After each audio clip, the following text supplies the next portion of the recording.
Hey everybody, welcome back to Curley's Couch where we look at a physics problem every day. Today we're going to be looking at static friction.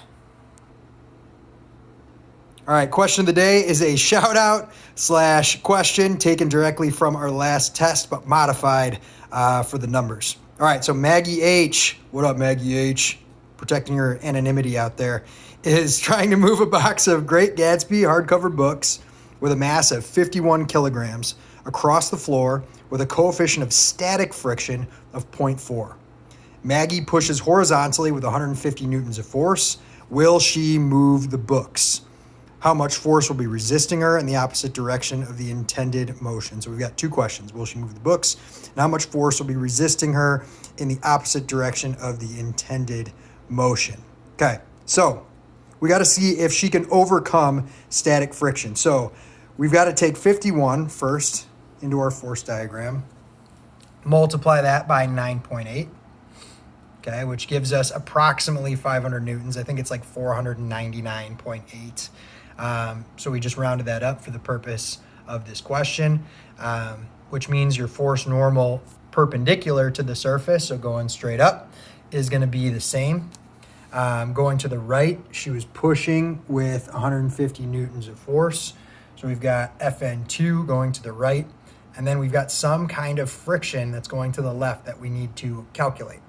So what we've got to do when we're looking at static friction is we've got to calculate the minimum that's required to be able to push. So to be able to get the object to move. So what we do there is we take our force normal. Now that force normal right there is going to be the one that's perpendicular to the surface. So if it's on a flat surface, the one perpendicular to it is going to be the one going straight up. Okay, multiply that by the coefficient of static friction, and that is going to give us our minimum to be able to push it. So we've got 500 going straight up. So 500 newtons multiplied by our coefficient of static friction, which is 0.4. Okay, and that is going to give us 200. Okay, so the minimum required to move it is going to be 200. So I'll just put that down here, 200 minimum. But you notice that our sign is it's greater than or equal to whatever the actual static friction is going to be. So in this case, okay, Mags is pushing with 150. Okay, but it requires 200 to get it moving. So that said, it doesn't reach that threshold. So if she's pushing with 150, okay, and it's not moving, those forces in the x direction need to be balanced. So this, if that's the case, this force friction static, because it's not moving, needs to be equal to the opposite side, which is 150 newtons. So that answers that question. How much force will be resisting her in the opposite the direction of the intended motion? 150. Will she move the books? No, because she needs 200 to get it going.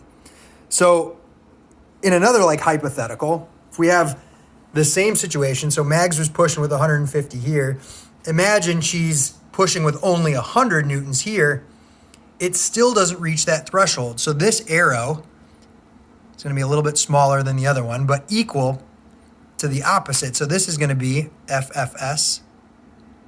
Sorry, it's hard to write and look at the screen and all that. So this will be 100 newtons, okay?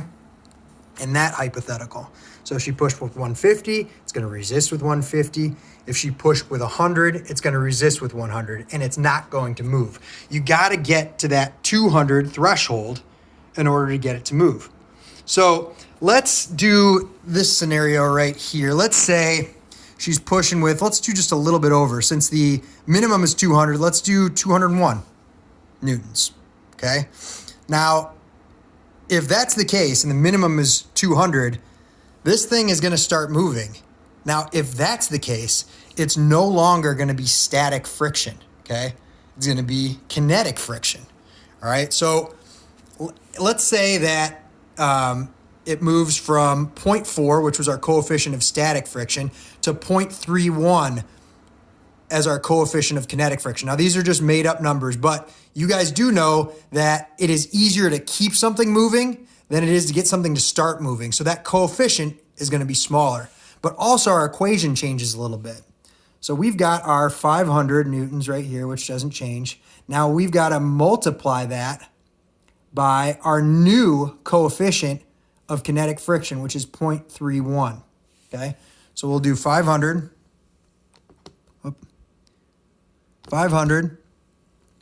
multiplied by 0.31, which equals 155.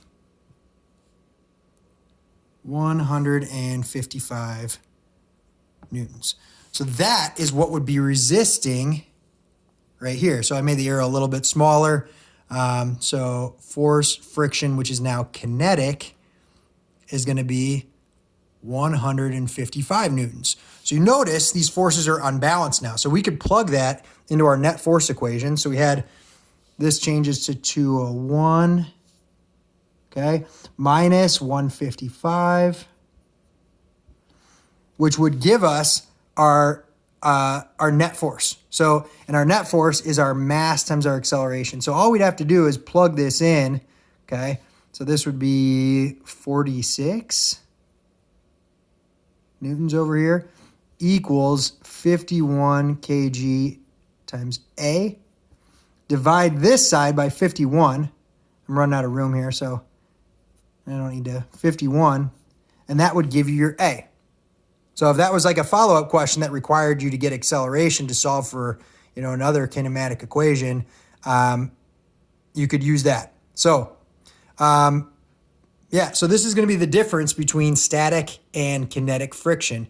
So there is a minimum that's required to get something to move, but the instant that starts to move, okay, your coefficient is going to change because it's easier, once again, to keep something moving than it is to get it to start moving.